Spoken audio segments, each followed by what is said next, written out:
আসসালামু আলাইকুম। Iran Israel আমেরিকার যুদ্ধ, সর্বশেষ তথ্যের উপর ভিত্তি করে এই ভিডিওটি বানানো। যুদ্ধ শুরু থেকে আজ পর্যন্ত পুরো ঘটনা এক নজরে আমরা এই ভিডিওতে প্রকাশ করব। আসসালামু আলাইকুম। আপনি এখন দেখছেন একটি বিশেষ নিউজ রিপোর্ট। মধ্যপ্রাচ্যে এখন আগুন জ্বলছে। আমেরিকা আর ইসরায়েল একসাথে ইরানের উপর হামলা চালিয়েছে, আর ইরান পাল্টা মারছে ইসরায়েলে। গালফের দেশগুলোতে বিশ্বের তেলের বাজার তছনছ, আর এই যুদ্ধের আঁচ এসে লাগছে সরাসরি আমাদের বাংলাদেশেও। আজকের এই রিপোর্টে আমরা জানব কিভাবে শুরু হলো এই যুদ্ধ, কতটুকু ছড়িয়েছে, কারা মরেছে, কি হচ্ছে, এবং সবচেয়ে গুরুত্বপূর্ণ প্রশ্ন হলো বাংলাদেশের উপর এর কি প্রভাব পড়ছে। তাহলে শুরু করা যাক। যুদ্ধ শুরুটা 28শে ফেব্রুয়ারি 2026 সাল।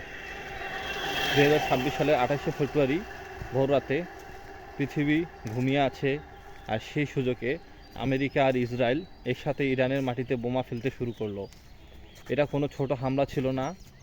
আমেরিকার B-2 স্টেলথ বোমার, যেগুলো রাডারে ধরাই পড়তো না, সেই বিমান থেকে ইরানের একের পর এক সামরিক ঘাঁটি, সরকারি ভবন, নিউক্লিয়ার স্থাপনা বোমা ফেলা হলো। আর সেই প্রথম হামলাতেই মারা গেলেন ইরানের সর্বোচ্চ নেতা আয়াতুল্লাহ আলী খামেনি। হ্যাঁ, ৮৬ বছর বয়সী খামেনি, যিনি 1989 সাল থেকে ইরান শাসন করে আসছিলেন, তিনি মারা গেলেন আমেরিকা ইসরায়েলের হামলায়। সাথে মারা গেলেন প্রতিরক্ষামন্ত্রী, IRGC কমান্ডার সহ আরও ডজনখানেক শীর্ষ সামরিক কর্মকর্তা। এই হামলার নাম দেওয়া হলো অপারেশন এপিক। আসলে কেন যুদ্ধ? এখন প্রশ্ন হলো হঠাৎ কেন?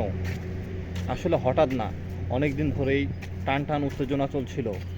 ইরান পারমাণবিক বোমা বানানোর দিকে এগিয়ে যাচ্ছে, এই ভয় ছিল আমেরিকা আর ইসরায়েলের। 2026 সালে জানুয়ারিতে ইরানের ভেতরে ঘটে গেল বিশাল বিক্ষোভ। হাজার হাজার মানুষ রাস্তায়। সরকার সেই বিক্ষোভ দমন করলো বেপরোয়াভাবে। হাজারেরও বেশি মানুষ মারা গেল। আমেরিকার প্রেসিডেন্ট ডোনাল্ড ট্রাম্প হুমকি দিলেন সামরিক পদক্ষেপের। এর মধ্যে ওমান মধ্যস্থতা করে একটা শান্তি চুক্তির প্রায় কাছাকাছি নিয়ে এসেছিল। ওমানের পররাষ্ট্রমন্ত্রী বললেন শান্তি নাগালের মধ্যে। ইরান বলেছিল নিউক্লিয়ার অস্ত্র বানাবে না।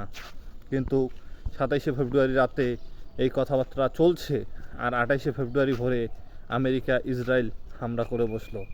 সেই আলোচনা শেষ হলে বোমার শব্দ। যুদ্ধ কতটা বড় হলো?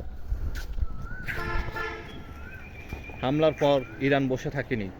ইরান পাল্টা মিসাইল আর ড্রোন ছুটতে শুরু করলো। ইসরায়েলের বাহরাইনে, সৌদি আরবে, কুয়েতে, জর্ডানে, সংযুক্ত আরব আমিরাতে এবং তুরস্কে। মার্চের শুরু থেকে এখন পর্যন্ত ইরান ছুড়েছে ৫০০রও বেশি ব্যালিস্টিক মিসাইল আর প্রায় ২০০০ ড্রোন। লেবাননে হিজবুল্লাহ ফের সক্রিয়। উত্তর ইসরায়েলে রকেট পড়ছে। এই যুদ্ধ এখন পর্যন্ত মৃত্যুর সংখ্যা কত?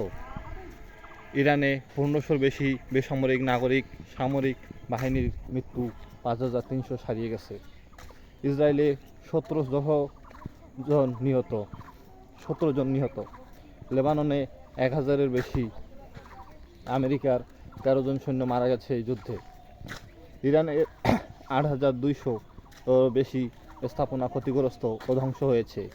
এর মধ্যে হাসপাতাল, স্কুল, বাড়িঘরও রয়েছে। তেহরানের ঐতিহাসিক গোলস্তান প্রাসাদ, যেটি ইউনেস্কো বিশ্ব ঐতিহ্য ছিল, সেটাও ক্ষতিগ্রস্ত হয়েছে। এই যুদ্ধে ২,০০০-এরও বেশি মানুষ মারা গেছে সারা মধ্যপ্রাচ্য মিলিয়ে। এখন হরমুজ প্রণালী বিশ্বের কণ্ঠনালী। এই যুদ্ধের সবচেয়ে ভয়ঙ্কর দিক হলো হরমুজ প্রণালী। হরমুজ প্রণালী পারস্য উপসাগর থেকে বের হওয়া একটা সরু পথ। পৃথিবীর মোট তেলের ১/৫ এই পথ দিয়েই যায়। ইরান বলল এই পথ বন্ধ করে দেবে। ট্রাম্প বললেন ৪৮ ঘন্টার মধ্যে পথ না খুললে ইরানের পাওয়ার প্ল্যান্ট উড়িয়ে দেবেন। ইরান বলল তোমরা পাওয়ার প্ল্যান্টে হাত দিলে গোটা পারস্য উপসাগরে মাইন বিছিয়ে দেব। এই হুমকি পাল্টা হুমকিতে তেলের বাজার পাগল হয়ে গেছে।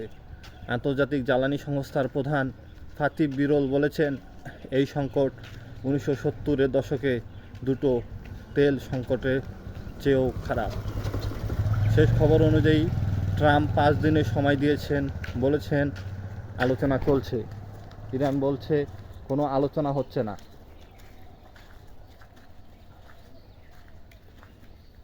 তাহলে বন্ধুরা, এটাই এই যুদ্ধের মূল ছবি। একটা যুদ্ধ যেটা হওয়ার কথা ছিল না, শেষ মুহূর্তে কথাবার্তা ভেঙে পড়লো আর বোমা পড়া শুরু হলো। পরের পর্বে আমরা দেখব গত 72 ঘন্টায় কী ঘটেছে এবং শান্তির কোনো পথ খোলা আছে কি না। চোখ রাখুন আমার চ্যানেলে ব্লগস উইথ আশিক। আল্লাহ হাফেজ, আসসালামু আলাইকুম।